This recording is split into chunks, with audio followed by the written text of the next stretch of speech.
Kuya. Welcome back to Puto Mendoza in Canada. So today, we're gonna talk about my first year as an immigrant dito sa Canada. So I created a video previous to this one where, nagkwentuhan tayo tungkol dun sa journey namin from the Philippines to Canada back in, I believe it was 86 or 87. So ngayon, magkukwentuhan tayo tungkol about how my first year as an immigrant was dito sa Canada after we landed. So, nung nag-land kami, tandaan ko, nung nandun kami sa airport, my dad picked us up. Sumakay kami dun sa kotse niya. We've never had a car before. So, eto bagong experience sa akin. Makasakay sa kotse, let alone to have a quote-unquote family car. And I guess mula pa nung bata ako, mahilig ako sa kotse because I couldn't stop looking at my dad's car. He had 1985, I believe, Toyota Corolla GTS na two-door, which happens to be very popular nowadays. Pero dati, nung araw, pangkaraniwang kotse lang siya. So, I couldn't stop looking at it. Napaka-idol ko talaga, I guess, yung kotse niya. And then, while we were driving to dun sa bahay namin, I couldn't stop looking sa paligid ko. Tingin ako ng tingin dahil iba itsura ng paligid. Lalo na yung itsura ng mga kotse, tsaka itsura ng mga bahay. And especially, itsura ng mga tao. Tuwan-tuwa ako sa looban ko. It's like I couldn't believe na, oh my God, this is where I'm gonna be living from now on. So, imbis na nakinig ako sa sinasabi nila sa akin nung nandun ako sa kotse, I couldn't stop but just, I basically zoned out and just looked around my surroundings and tried to absorb as much as I can because parang panaginip. Tuwan-tuwa ako. So finally, dumating kami dun sa house na tirahan namin. Nirerenta we didn't own it. My dad actually rented it. Like he made preparations for us to be there. So dahil yung buong pamilya namin, pag dumadating sila sa Canada, I told you the progression before. My uncle, my grandma, my dad, my two cousins, my aunt, then us, right? Lahat sila nakatira dati dun sa government housing sa Christie sa Toronto, Christie Street in Toronto, sa may Lambert Lodge. I'll even give you the address. It was 18 Lambert Lodge sa Toronto. It was a government housing. And it's a 3-bedroom, 1-bathroom style na parang apartment siya. So, lahat ng kamag-anak namin na nagpunta sa Canada, dun sila nagtira muna. Pero kami, obviously we can't fit everybody in there dahil napakadami na namin. So, my dad decided to go rent a house. Dahil, back then wala pa kaming, I guess, my family, walang kakayanan na bumili ng bahay because, one income, kadadating lang namin. My mom doesn't work obviously dahil kadadating lang and it's just my dad. Sole provider. So, yung bahay namin dati nasa St. Clair and Vaughan on Robina Street. Ano siya, semi-detached. So, it's like one big house na hati sa gitna and we were on the right-hand side. So, when we arrived at the house, I was like, wow. Dahil yung tirahan namin sa Pilipinas dati parang barong-barong lang, right? So ito, it was an actual house, an actual brick house na may driveway. So pumasok ako, I was like, oh my God, ganito pala itsura ng bahay dito sa Canada. Ibang-iba, Unfortunately, the house na ni-rent ng dad ko only had 2 bedrooms. So nangyari, maliit lang siya. So the 1 bedroom belonged to my parents, the other one belonged to my lola, my mama. And kami nung brother ko, for the most part, we ended up sleeping in the living room sa may couch. Pero sa amin, ayos na yun. Dahil, nandun yung TV eh. So we can watch TV till very, very late. So ayos lang kami sa setup na ganun. So yun, that was the very first two shocks of my first year sa Canada was yung itsura ng bahay, tsaka itsura ng kotse. Dahil, like I said, I'm a car guy. And that was one of the very first things that struck me, was ang gaganda ng kotse, ang gaganda ng bahay. So, yeah. So, sumunod doon, yung pagkain. Ang daming pagkain dito sa Canada na hindi namin natikman sa Pilipinas. Dahil, regular na tao lang kami, we come from humble beginnings, right? Dito, lahat, as in lahat, matitikman nyo kung gusto nyo. And back then, nung mid-80s, napakamura ng bilihin. Hindi katulad ngayon, right? Especially with the pandemic, everything got jacked up in price. So, natutunan ko dito pala, karamihan ng tao, hindi sila gumagamit ng kutsara. Tinidor lang. So, napansin ko every time nasa hapagkainan kami when we're on the dinner table, when we eat Canadian food, fork lang tinidor lang ang ginagamit namin.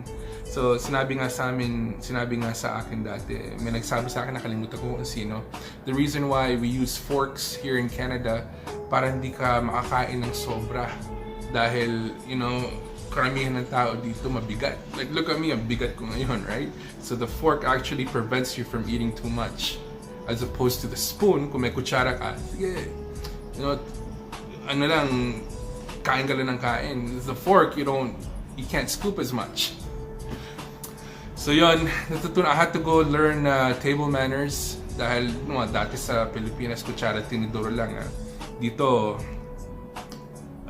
mga tao gumagamit ng steak knife. Hindi ako marunong gumamit ng steak knife dati. And I didn't know what the purpose of the steak knife was on the dinner table, but eventually I had to learn. Ginagamit ko dati kutsara, tinidor, and I would use the edge of the kutsara to cut like pieces of meat on my plate. Mali pala yun, dapat gamitin mo yung knife. Pero, whatever. That's where I came from, yun ang alam ko dati. Pero natuto din ako eventually. Tapos, going back to the food. Sa Pilipinas, pansit, kanin, itlog, traditional Filipino foods. Dito, iba, oh my God. Like, the world is your oyster dito sa Canada. Lahat ng pagkain na maisip mo, na makita mo, it's available here because even back then, Canada was very diversified. Madaming tao from all over the world na dito nagtitira, right? So, they introduced their foods to Canadians. So, kung gusto mo ng Italian, you can have Italian. If you want Portuguese food, you can have Portuguese food. If you want Jamaican food, you can have Jamaican food. Chinese, Japanese food, anything you want, meron dito. Sa Pilipinas, di ko na-experience yan dahil we're very traditional.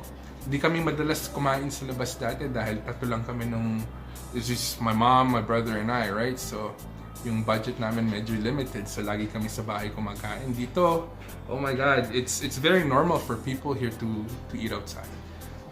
And when you eat outside, you tend to experience like foods from other cultures. And, that's wonderful.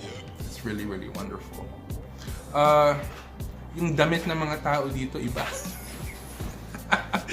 Yun ang one of the experiences, the significant experiences that I had to adapt to sa Canada, yung suot ng tao dahil dito there's 4 seasons.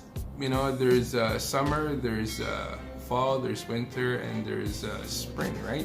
So depende kung ano season, iba suot ng tao. Sa Pilipinas, sando, chinelas, shorts, ayos ka na, di ba? Dito, iba-iba. Pag summer, parang Pilipinas, napakainit. Pag fall, okay, it's called sweater weather. So, di ka magsusuot ng jacket. Hindi pa oras para sa jacket, pero you have to wear medyo makapal, to go outside dahil medyo kalamigan na. And then when winter comes, oh my God. Winter is terrible. You have to wear, kailangang balot na balot ka. I'm pretty sure you've seen that with other BUHAY Canada channels when they show you how it is during the winter months dito sa Canada, right? And all of that, lahat ng sinasabi nila, totoo yun. You know? And when spring comes, spring is very similar to fall. You know, sweater weather. Sa akin, pinaka-paborito ko talaga is summer because, you know, it reminds me so much of Pinas and you could do so much more outside. Pero, like, you know, spring and fall, they're great too because, you know, medyo malamig but it's super, super comfortable. Masarap matulog sa gabi. You don't have to turn on the AC. So, isa pang very significant experience that I had to adapt to was yung English. You know, yung English ko dati ayos lang, but you know, just like any other immigrant, you know, I had lots to learn. So, yung accent ko malakas. But you know, people that I spoke to, they understood what I was saying. You know, I'm able to carry conversations. Pero yung typical Filipino ako dati, you know, yung mga F ko nagiging P, yung mga P ko nagiging Fs. You know, that was one of the struggles that I had to correct. You know, if I wanted to be just like everybody else and speak perfect English, right? So that took some time. You know, hindi nangyari agad yun. Even though bata pa ako nung pumunta ako dito, my first year, you know, it took a while. You know, medyo matigas yung dila ako. Plus, I had to learn yung mga slang ng mga bata dito. Pag kinakausap nila ako, there's certain words na hindi ko naiintindihan, you know, because they're called slang words, you know. I had to learn what they were. Tandaan nyo dati, walang Google Translate nun. You couldn't just Google a word and find out exactly how to pronounce it, how to translate it, and find out what the meaning is, you know. You have to find out through other people, you know. And, you know, medyo mahiyain ako dati. So, it took me a long time to figure out like certain slang words, you know, and how to pronounce certain things. Di ba sabi ko sa inyo, mahilig ako sa kotse. Noon, there's a company called Plymouth. So, yung Plymouth, Plymouth, that's how it's spelled. For God knows how many years, tawag ko doon Plymouth. But it's really Plymouth. But I called it Plymouth, you know. And yung tirahan namin dun sa nire-rent na bahay ng dad ko was in Vaughan and St. Clair. So Vaughan Avenue, it's Vaughan. That's how it's spelled. Pero tawag ko sa kanya Vaughan, you know, because I didn't know the proper spelling for it. So I don't know how many years, you know, I went calling it Vaughan when really tamang pronunciation niya was Vaughan, right? So, yeah, I wouldn't say it was a struggle. It was actually fun. Dahil, you know, accents are sexy. I've always said that, even before. Accents are very sexy. You know, pag napansin ko dati ng bata ako, pag meron akong kausap and they kind of recognize that I have an accent, they're more drawn to have conversations with me. And you know what? I guess I was one of the lucky ones dahil instead na pagtatawanan nila ako, they actually helped me, you know, improve my English. You know, they would say, oh, this is how you pronounce it. Oh, this is what it means. You know, all you have to do is be honest and tell them, hey, wag kang magmamarunong. You know, if you don't know what it is, ask. Just ask. And everybody would be more than happy to help you. So, yan. So, thank you for joining me in this video, and sana naman you found a little bit of entertainment value, and please subscribe, like, leave a comment because it helps the YouTube algorithm recognize Puto Mendoza's channel.